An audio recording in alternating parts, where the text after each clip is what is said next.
Shalom, shalom, shalom, shalom à tous, peuple béni du Seigneur. Nous sommes vraiment dans la joie de continuer cette phase prophétique avec vous sur les réalités bibliques. La Bible, c'est le livre le plus prophétique au monde. La Bible contient des mystères au point où nous, les prédicateurs, nous ne l'avons exploité qu'à 40%. Lorsque il y a eu des dispensations, lorsque j'ai été visité par le Seigneur, lorsque j'ai reçu de grandes révélations, où vous connaissez mon histoire, mon témoignage, lorsque j'ai été visité par le Seigneur accompagné de 2 anges. Il nous a dit que la Bible a été exploitée qu'à 40%, il y a encore 60% qui ne sont pas encore révélés. C'est terrible.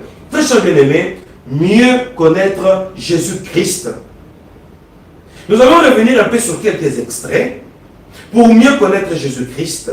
Et je dédie ce temps, ce beau moment à tous les enfants de Dieu, à tous les amoureux de la parole de Dieu, à tous les ministres de Dieu. Et je veux que cette saison de découverte sur l'histoire de Jésus-Christ contenue dans les Écritures, illustrée par un film, puisse nous faire connaître leur réalité prophétique sur notre Seigneur. Nous devons mieux le connaître pour mieux le servir et pour mieux croire en lui. Et notre vie éternelle en dépend. Pour mieux comprendre, nous allons commencer l'histoire de Jésus-Christ pour cette deuxième partie par cet extrait. Attention.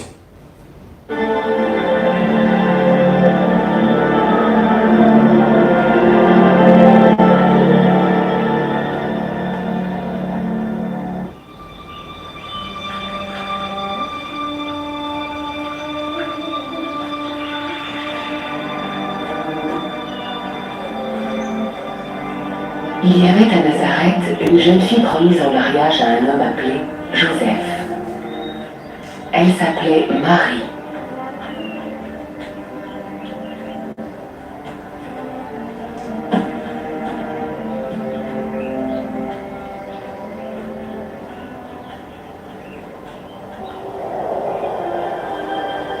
Le Seigneur est avec toi et t'a béni. N'aie pas peur, Marie. Dieu t'a fait grâce. Tu seras enceinte et tu donneras naissance à un fils, que tu appelleras Jésus. Mais je suis vierge. Comment est-ce possible? Le Saint-Esprit viendra sur toi, et la puissance de Dieu te couvrira de son ombre. L'enfant que tu porteras sera grand et appelé Fils du Très-Haut. Même Élisabeth, ta parente, attend un enfant malgré son âge avancé. Et celle qu'on appelait stérile en est à son 6e mois. Car rien n'est impossible avec Dieu.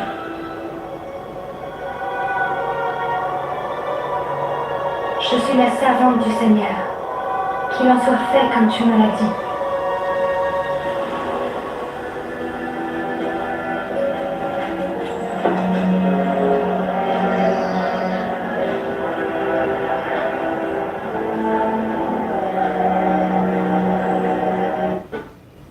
Bien. C'est par ici que nous allons commencer la suite de notre méditation. Tous ces extraits sont tellement prophétiques et que le Saint-Esprit nous ouvre les yeux spirituels. Premièrement, pour ceux qui prennent note, notons. Nous sommes à Nazareth.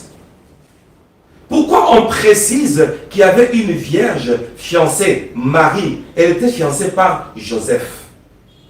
Et c'était à Nazareth. Cette situation géographique prophétise quoi? Pourquoi on prophétise Nazareth? D'abord, la signification de Nazareth. De l'hébreu, Nazareth veut dire rejetant.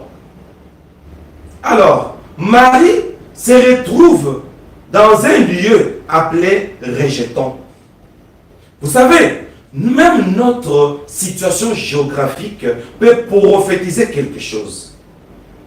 C'est pourquoi nous ne pouvons pas négliger là où nous sommes. Dieu nous a dispatchés dans les quatre coins de la terre, chacun pour remplir une mission. Et là, c'est lorsque je vous parlerai de la définition de la prophétie. Nous sommes à Nazareth. Marie est à Nazareth, fiancée à Joseph. Attention, Nazareth veut dire rejeton. Or, la présence de Marie à Nazareth nous prophétise quelque chose. Laquelle? La prophétie du prophète Ésaïe. Même nos villes appartiennent à une prophétie. Et là, je vous parlerai aussi de ma ville, Kinshasa. Et là, je vais vous parler de Capernaum. Capernaum. Vous allez voir la carte de mon pays à l'entrée de Capernaum. Oh mon Dieu. Au niveau du temple, on en parlera. La carte de mon pays. Et c'est là que nous allons ressortir des prophéties sur qui nous sommes réellement. Alléluia. Très cher bien-aimé, attention. Ésaïe chapitre 11, je vais prendre le verset 1er jusqu'au 2e. La Bible déclare, Ésaïe 11, 1 à 2. Attention. Puis, un rameau sortira du tronc d'Isaïe. Un rejeton naîtra de ses racines. On parle d'un rejeton. Or, Nazareth veut déjà dire rejeton. Ce qui est curieux, une situation géographique, un lieu, mais qui porte le nom d'une prophétie. Mieux connaître Jésus-Christ. Ton nom, ton identité, ton milieu de vie peut aussi cacher une prophétie. Puis un rameau sortira du tronc d'Isaïe, un rejeton naîtra de ses racines. Ésaïe 11, 1 à 2. Prenons le verset 2. L'Esprit de l'Éternel reposera sur lui. Maintenant, on définit esprit de sagesse et d'intelligence, esprit de conseil et de force, esprit de connaissance et de crainte de Dieu. Alors, nous sommes en train de souligner le premier point, que c'est lui qui sortira et celui qui sera comme un rejeton. Il aura un esprit de sagesse et d'intelligence.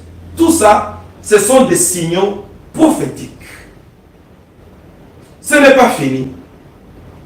Toujours sur la même image ou sur le même extrait, nous allons évoluer cette fois-ci en profondeur, toujours à propos de l'esprit de celui-là qui sortira de Nazareth.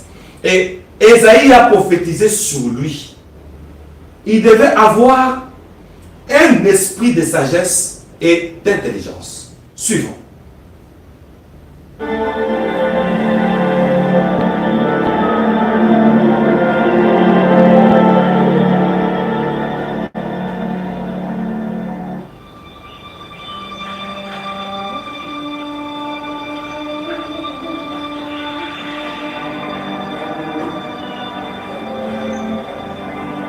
Il y avait à Nazareth une jeune fille promise en mariage à un homme appelé Joseph.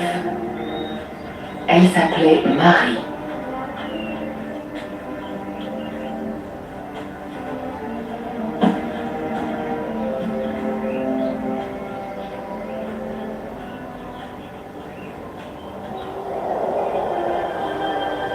Le Seigneur est avec toi et ta bénie.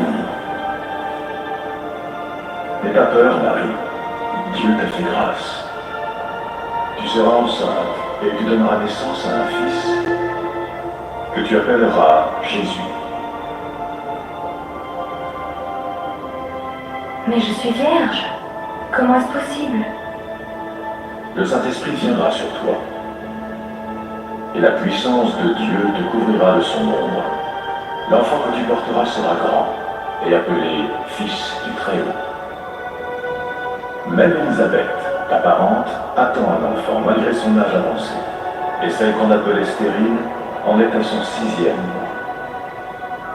Car rien n'est impossible avec Dieu.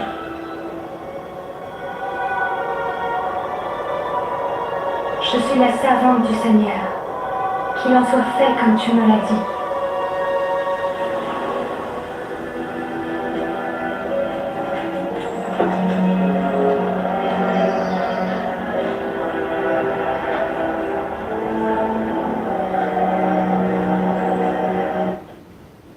C'est merveilleux. Bien-aimés dans le Seigneur, attention. Nous allons comprendre la nuance prophétique de l'ange Gabriel. Vous savez, un ange, c'est un messager. Un messager qui apparaît à une certaine Marie. Et on va comprendre aujourd'hui quelle est la nuance de l'intervention d'Élisabeth, la parente à Marie, c'est-à-dire la cousine à Marie. Mais l'ange est venu pour dire à Marie qu'elle serait enceinte et qu'elle devrait enfanter un fils à qui il donnera le nom de Jésus. Cela ne suffisait-il pas? Pour quelle raison on devait faire mention d'Élisabeth dans cette histoire? Marie dit, je suis sa servante, que cela me soit fait selon sa volonté. Ça, c'est une nouvelle façon de servir Dieu.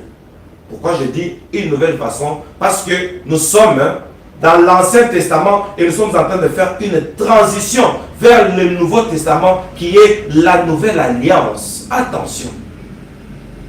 Marie reçoit le message d'un ange. Ici, l'ange représente le messager.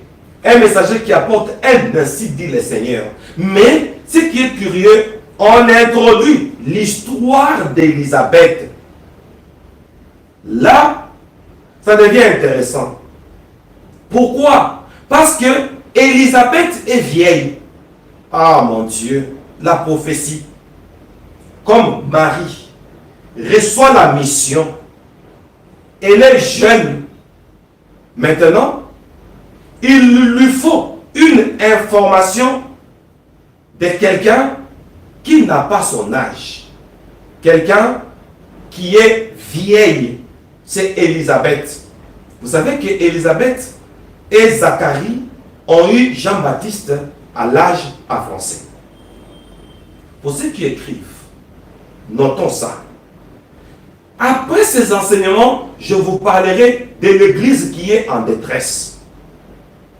Voici le premier réponse ou le premier rudiment qui démontre comment l'Église est en détresse. C'est-à-dire, lorsque nous recevons un appel, je peux autrement dire une mission, une vocation. C'est lui qui nous donne cette vocation. Peut utiliser un ange, c'est-à-dire un messager. Mais il doit y avoir une référence de notre appel. C'est comme moi, lorsque j'ai reçu mon appel, ma référence, c'est-à-dire mon prototype, il fallait qu'il y ait un vieux, c'est-à-dire le prophète Daniel. Ici, le prototype de Marie, c'est Élisabeth. Moi, c'est Daniel. Et toi, c'est qui? Qui est le prototype de ton appel? Le problème commence par là. Voilà pourquoi nous sommes en train d'expliquer toutes ces réalités prophétiques. Le problème de prototype par lequel on doit tirer la leçon. Marie, reçoit l'information sur Élisabeth. Et ce n'est pas un hasard. Élisabeth est vieille. Oh, nous avons vu autrefois comment Marie est allée faire 3 mois chez la vieille. Nous allons, comme je vous ai promis, parler brièvement du mystère de la vieillesse. C'est comme si Marie qui est jeune, mais va se retrouver dans l'acabit de vieux. C'est-à-dire, elle doit aller faire 3 mois dans la maison d'Élisabeth qui était vieille. Et après, Marie est retournée, elle s'est cachée, jusqu'à ce qu'elle ait Jésus. Et quand Marie est allée au temple, lorsque Jésus a eu 8 jours, il doit y avoir l'intervention d'un certain Siméon. Parlons d'abord d'Élisabeth. Élisabeth est vieille. Et cette vieillesse d'Élisabeth, on dit, par Ésaïe, un rejeton va sortir. Et là, on prophétise sur Nazareth. L'enfant qui va naître aura un esprit de sagesse et d'intelligence. Parce que Jésus devait avoir un esprit de sagesse et d'intelligence, Marie doit aller chez une vieille. Est-ce qu'il y a une relation entre l'esprit de sagesse et d'intelligence et la vieillesse? Job va nous répondre. Nous sommes dans le livre de Job, chapitre 12. Je prends le verset 12. Facile à retenir. Job 12, 12 à 13. C'est par là qu'on va comprendre la profondeur de la Bible. Job 12, 12 à 13. Avant de lire, je rappelle, l'enfant que Marie a conçu devait avoir un esprit de sagesse et d'intelligence. N'est-ce pas? Alors, d'où vient la sagesse? D'où vient l'intelligence? Job 12, 12 à 13. Et là, on comprendra pourquoi Marie devait aller chez Élisabeth. Je lis au nom de Jésus. Job 12, 12 à 13. Dans le vieillard se trouve la sagesse. C'est curieux, n'est-ce pas? La Bible, c'est plus que la mathématique. Comme l'enfant que Marie conçoit, ou Marie a conçu, devait avoir un esprit de sagesse et de l'intelligence, elle est allée pour être coachée par une vieille. Et Job nous dit, dans les vieillards se trouve la sagesse. Ah, c'est que Marie est allée chercher la sagesse. Parce que la profondeur appelle la profondeur. L'enfant qui est en elle, déjà, c'est un enfant qui a un esprit de sagesse. Dit le prophète Ésaïe. Alors, l'acabit, c'est-à-dire l'endroit, le niveau de Marie, c'est Élisabeth. Oh mon Dieu. Quand tu reçois une mission, regarde, les gens qui sont tout autour de toi, ce sont des personnes de ton niveau. C'est ça la difficulté de l'Église. Nous avons des personnes qui ont reçu une mission, mais qui ne se laissent pas coacher par les gens qui ont les niveaux de leur appel. Oh mon Dieu.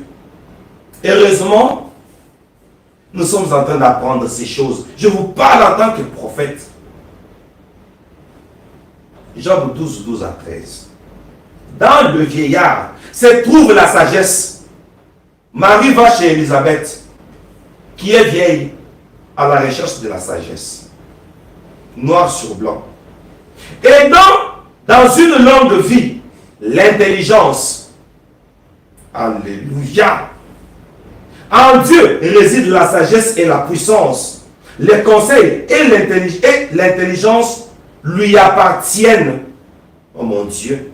Donc, parce qu'un esprit d'intelligence et de la sagesse est en Marie. L'enfant là, Ésaïe dit, il a un esprit de sagesse et d'intelligence. Alors, il faut entrer dans le monde de la sagesse. Et le monde de la sagesse se trouve chez Élisabeth. La Bible, c'est plus que la mathématique.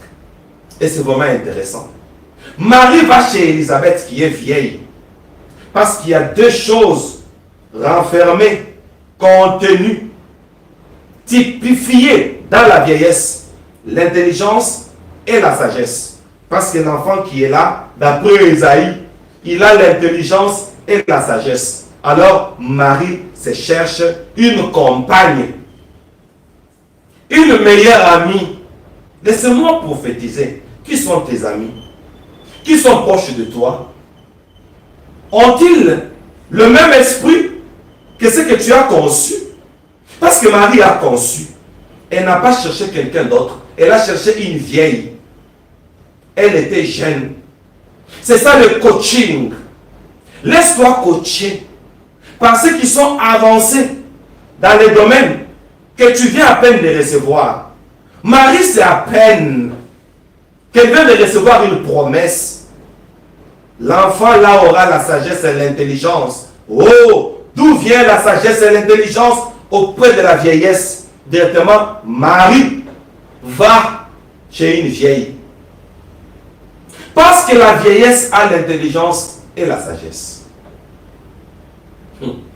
Moi, la parole de Dieu me donne la joie. Comprenez mon émotion. Alors, ici, quand Marie va chez une vieille, la vieille là a un nom. C'est-à-dire, la vieillesse a un nom. Élisabeth.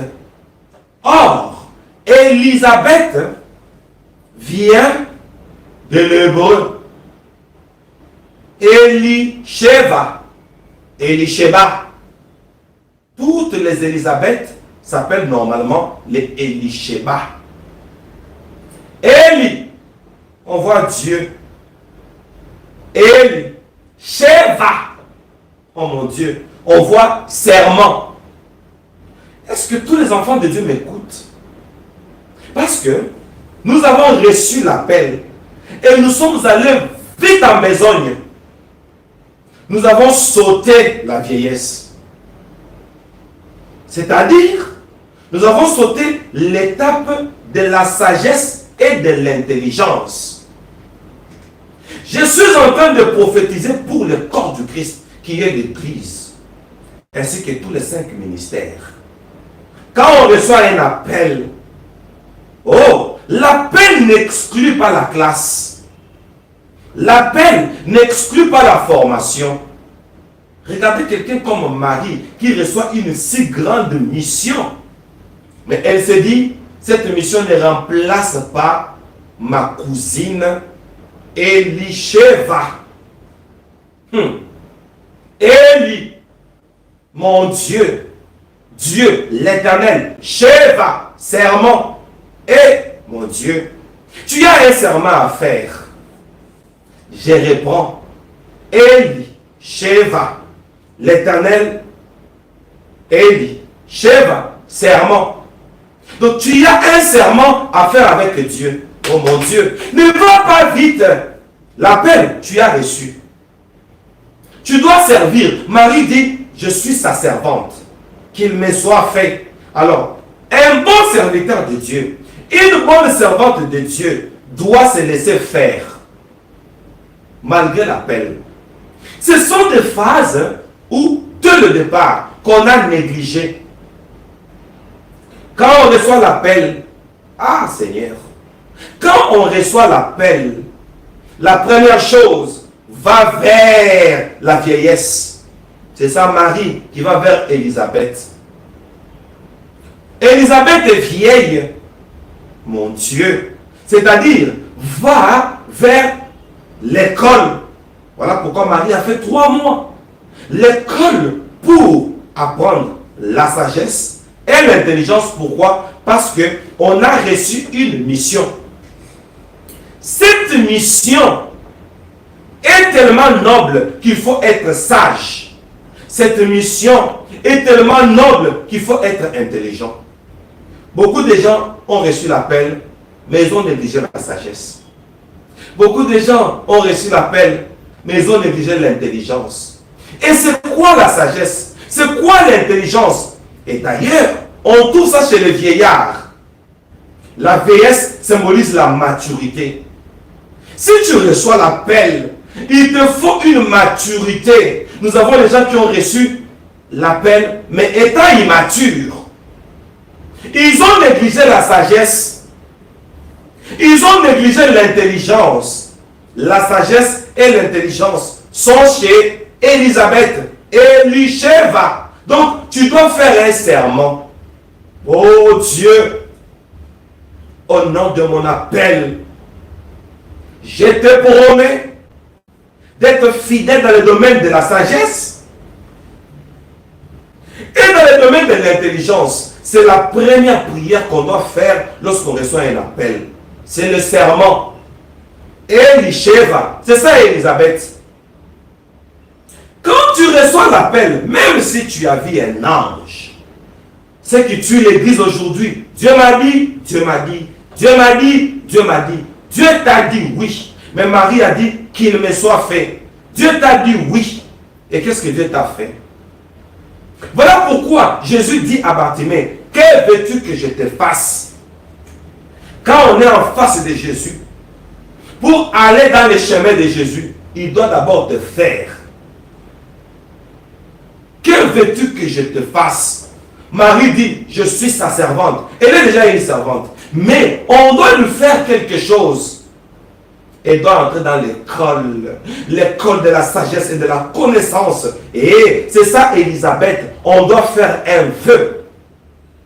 Très cher bien-aimé, que le Saint-Esprit ouvre les yeux de tous les enfants de Dieu, de tous les serviteurs de Dieu, de l'Église au corps du Christ. S'il vous plaît, partagez-moi ces messages prophétiques, parce qu'un prophète est en train de décortiquer les réalités bibliques.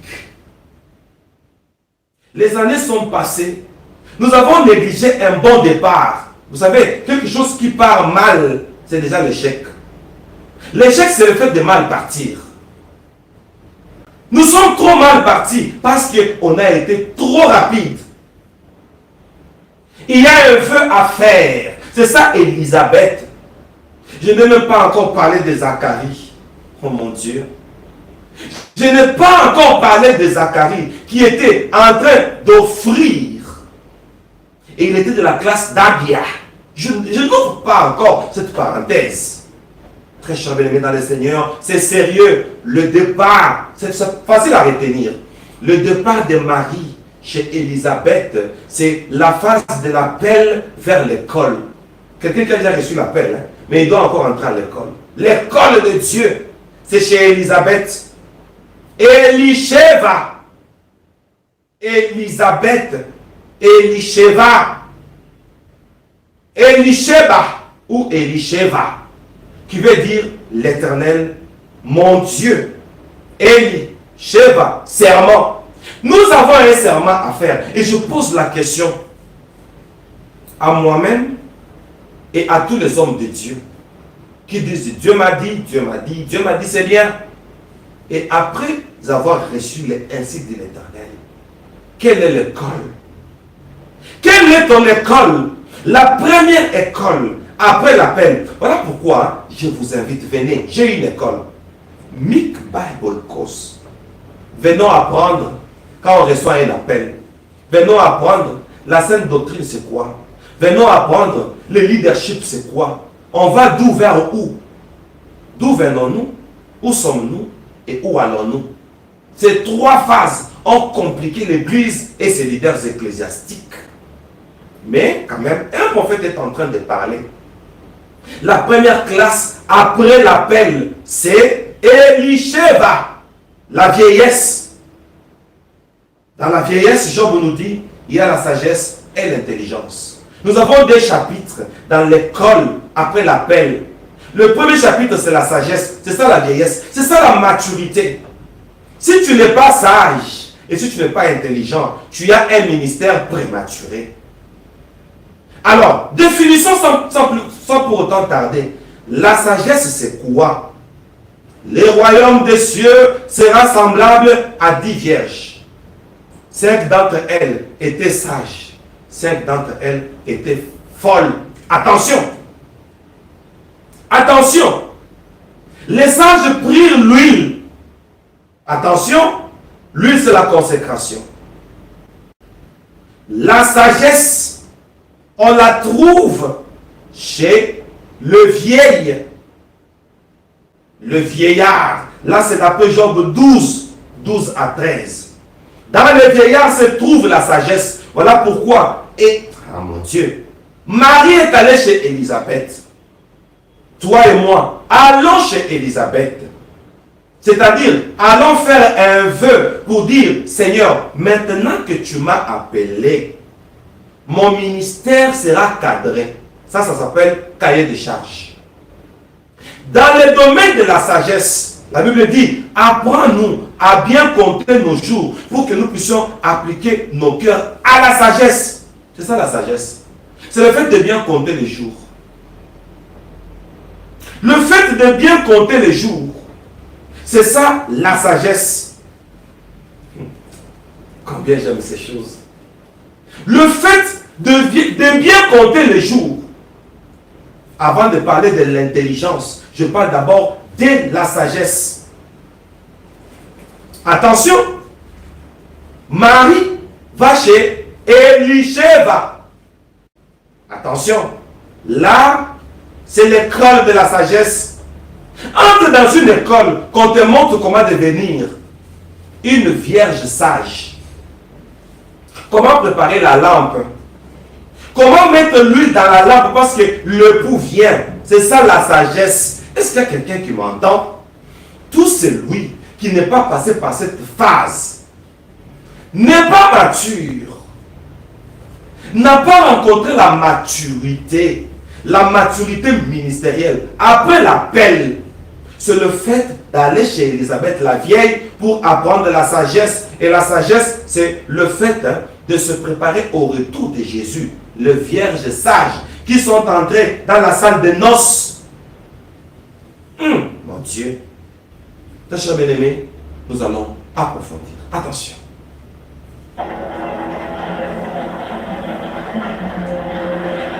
Alors, Marie courut rendre visite à sa cousine, Élisabeth.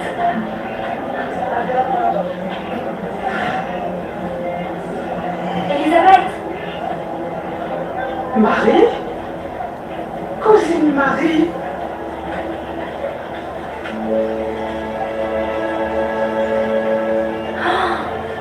c'est vrai. Tu es la plus bénie d'entre toutes les femmes, et béni soit l'enfant que tu portes. Pourquoi ai-je moi le privilège que la mère de mon Seigneur vienne auprès de moi? Car dès que tu m'as salué, le bébé que je porte a sauté de joie. Mon cœur loue le Seigneur.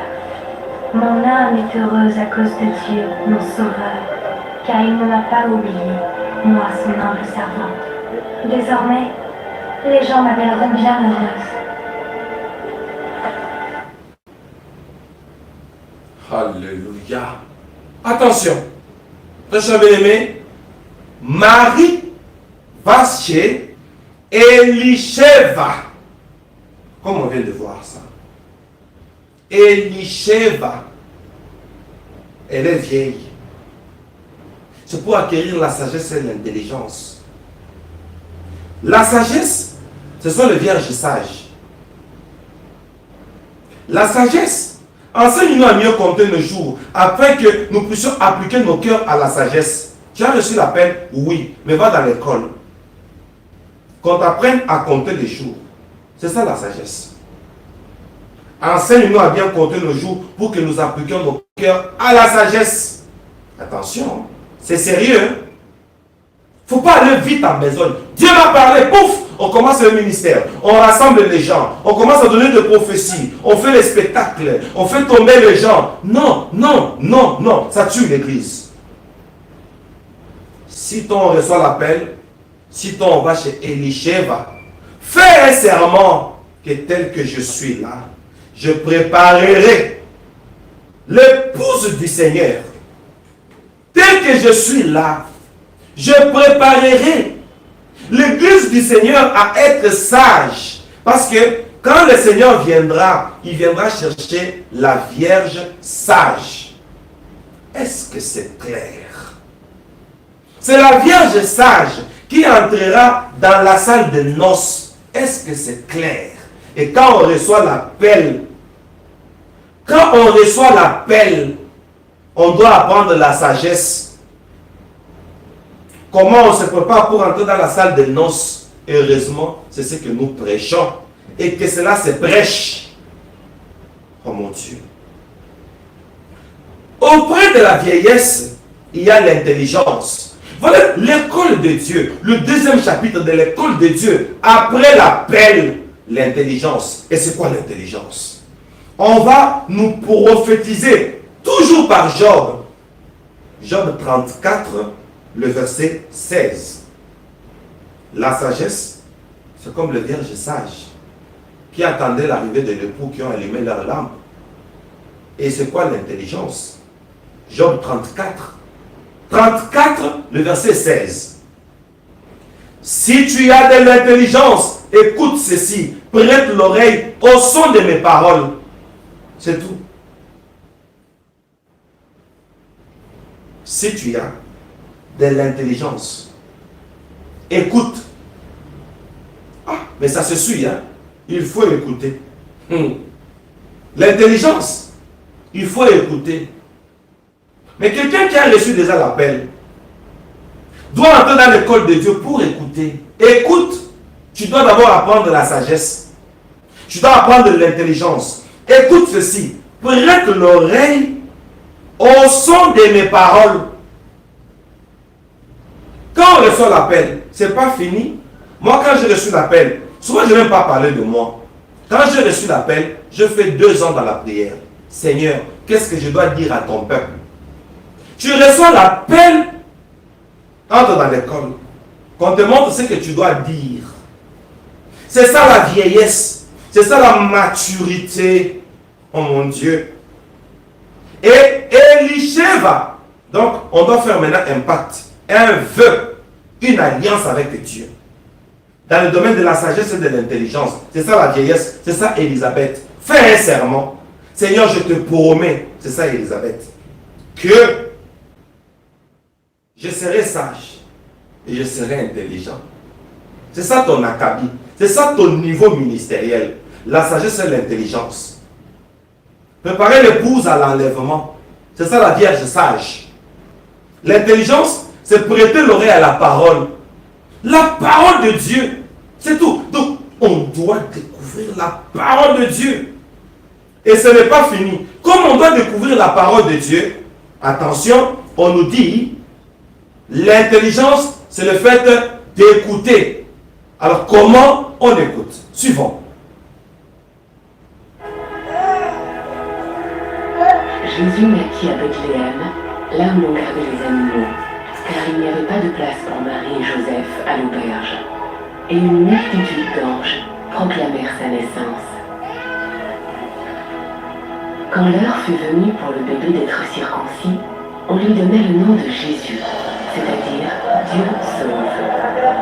Marie et Joseph portèrent l'enfant au temple pour le présenter au Seigneur. Ils y rencontrèrent le prophète Siméon.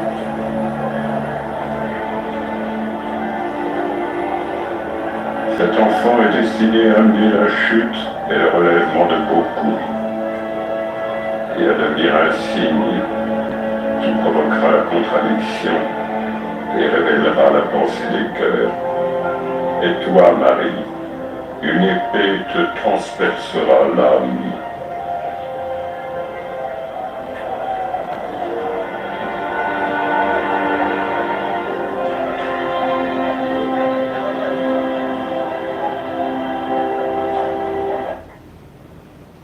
Aujourd'hui, on va se limiter avec cette image. Et prochainement, on va maintenant parler de la suite de la naissance de l'enfant d'Élisabeth. Attention. Regardons un peu toutes ces phases. Siméon. Le nom de Siméon, ce vieux prophète ici, me rappelle ma langue maternelle. Ça ressemble à l'hébreu. Parce que Siméon vient de l'hébreu. Shimon. Shimon. C'est pas vrai. Incroyable, mais vrai. Or, Shimon veut dire écouter. C'est pas vrai. Église du Seigneur. Regardons les phases de l'appel. On reçoit l'appel, on reçoit la mission. Mais on doit d'abord entrer dans l'école de Dieu. C'est Élisabeth. Je fais déjà la synthèse parce que je vais me limiter par là. Élisabeth veut dire Elisheva, serment. Serment auprès de Dieu. Parce que Eli veut dire Dieu. Sheva veut dire serment. C'est intéressant, n'est-ce pas? Tu dois faire un serment avec Dieu.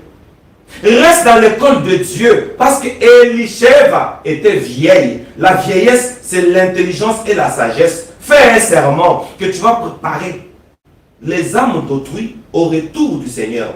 Tu vas préparer les âmes d'autrui, je dis bien, les âmes d'autrui à la parole de Dieu. C'est ça l'intelligence qui est la parole de Dieu, comme Job l'a dit, la sagesse, le vierge sage qui se prépare. C'est ça le vœu qu'on doit faire. Tu reçois un appel, oui, Seigneur, je promets, je fais un vœu.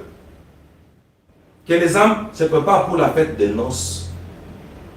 Voilà pourquoi la mission est donnée à quelqu'un qui s'est préparé aussi pour la fête de noces, Marie. Elle était fiancée. La mission ne se donnera qu'aux fiancés. Ici, la mission ne se donnera qu'à ceux-là qui ont la notion du mariage en cours. Prophétiquement parlant, ceux qui savent qu'il y a un mariage. Ceux qui savent que le retour de Jésus, notre époux, est en cours. C'est ceux qui recevront la mission. C'est ça la présence de Marie dans cette affaire. On a mal défini Marie. On l'a adorée pour rien. Marie n'était qu'un matériel didactique pour nous faire voir que quand on reçoit un appel, on doit être dans une phase de fiançailles. L'apôtre Paul dit, je vous ai fiancé à un seul époux. Soulignons ça. Entrons dans l'école. Soulignons ça. L'école de la vieillesse. Soulignons ça. La sagesse et la vieillesse, pardon, la sagesse et l'intelligence se trouvent auprès de la vieillesse. Soulignons ça. Après ces choses, faisons un vœu. C'est ça, Elisheva. Soulignons ça. Mais malgré le vœu, il faut aller chez Siméon. Shimon. Shimon veut dire écouter. Maintenant, tu dois écouter. Quoique tu as écouté l'ange. C'est grave, n'est-ce pas? La troisième phase, quoique Marie, parce que Siméon s'est adressé à Marie et non à Joseph. Vous savez, hein? C'est Marie qui avait vu l'ange. Hein? Mais Joseph a rêvé de l'ange. Toi qui as vu l'ange, tu dois écouter Shimon. Quoique c'est l'ange qui t'a parlé, mais un ancien doit confirmer ça. Là, je parle avec toute rigueur possible. Quel est l'ancien qui confirme ton appel? C'est ce qui a perturbé l'église d'aujourd'hui. L'ancien qui confirme ton appel, c'est qui? Qui est ton Siméon que tu as écouté? Oh, Dieu m'a dit, Dieu m'a dit, Dieu m'a dit. Et dans les églises, on dit, Dieu m'a dit, ma mission dans cette église est finie. C'est vrai? Ok. La mission est finie. Qui est le Siméon qui confirme ça? Moi, je voudrais que l'église commence maintenant à poser des questions aux serviteurs de Dieu. Comment tu as reçu ton appel? Première question. Notez-moi ça. Deuxième question. Quel est ton prototype? Pour Marie, c'est Élisabeth. Pour moi, le prophète Moïse Louchou. Attention, c'est le prophète Daniel. Attention. Et pour toi, et pour tous les autres hommes de Dieu, on doit poser cette question. Vous savez, en matière du ministère, quand on choisit un pasteur, on se laisse guider par lui. Hein. C'est toute une âme qu'on lui a donnée. Hein. Pas question de sentiments. On ne doit pas suivre quelqu'un parce que on doit le suivre parce que c'est un ami, c'est une connaissance. Parce qu'on a grandi avec lui. Non! Quel est ton prototype? Et voilà qui a confirmé ton appel. L'ange qui parle de Jésus, mais Siméon doit confirmer. L'apôtre Paul dit à Timothée, ne néglige pas le don qui est en toi, qui t'a été donné par prophétie. C'est une prophétie d'abord. Et par l'imposition de main des anciens, la deuxième phase. Laisse que les anciens confirment. Quand les anciens viendront, les anciens connaissent ce que toi tu as conçu. Les anciens savent les types de messages que tu as eus. C'est pourquoi quand tu reçois une vision, tu reçois un songe, va chez Siméon, écoute-les. Venez chez nous, écoutez-nous. Nous avons des jeunes serviteurs qui n'écoutent jamais. Ici, je parle des jeunes en âge, pas dans le ministère. La fois passée, j'avais dit, celui qui reçoit le ministère au début, n'est-ce pas? Même s'il a 50 ans, il est jeune dans le ministère. Mais ici, je parle des jeunes ministères, les jeunes serviteurs. Ils n'écoutent pas. Il dit, Dieu m'a déjà dit. Mais c'est avec l'imposition de main des anciens. Et voici Siméon, cadre Marie. Il dit que cet enfant, maintenant, il lui donne son ministère. Et on prépare déjà Marie à un choc. Une épée doit transpercer son cœur. Prépare-toi à un choc. Le choc que tu recevras, on prépare le choc que Marie aura à la croix à cause de cet enfant. Son cœur sera percé d'une épée. N'aie pas la douleur. C'est tout un salut que cet enfant va faire. Supporte. Aïe, aïe, aïe. On est en train de le faire voir. Ça, c'est le langage des anciens. Les anciens vont vous faire voir les temps forts de votre appel, les temps forts de ce que vous avez amené au monde, les temps forts de ce que vous avez conçu. C'est la croix. Je vais dire ça, c'est par là qu'on va se limiter. Luc chapitre 2, versets 34 à 35. Siméon les bénit et dit à Marie, sa mère, vous avez compris? Luc 2, 34 à 35. Siméon s'adresse à Marie. Si tu as reçu un message, l'ange va s'adresser à toi. Les anciens vont s'adresser à toi. Attention. Luc 2, 34 à 35. Siméon le bénit et dit à Marie, sa mère, voici, cet enfant est destiné à amener la chute et le relèvement de plusieurs en Israël, et à devenir un signe qui provoquera la contradiction.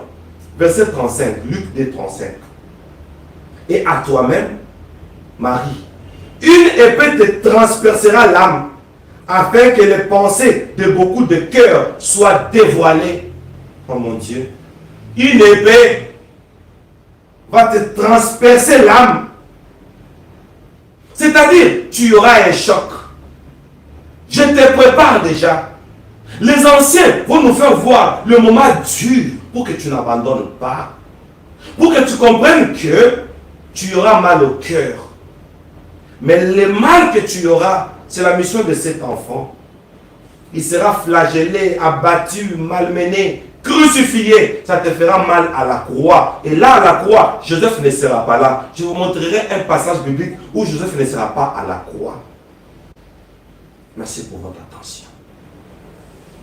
Nous voulons terminer. Dans un très bref délai, nous allons continuer cette histoire. Ici, Jésus est encore petit. Il est encore bébé.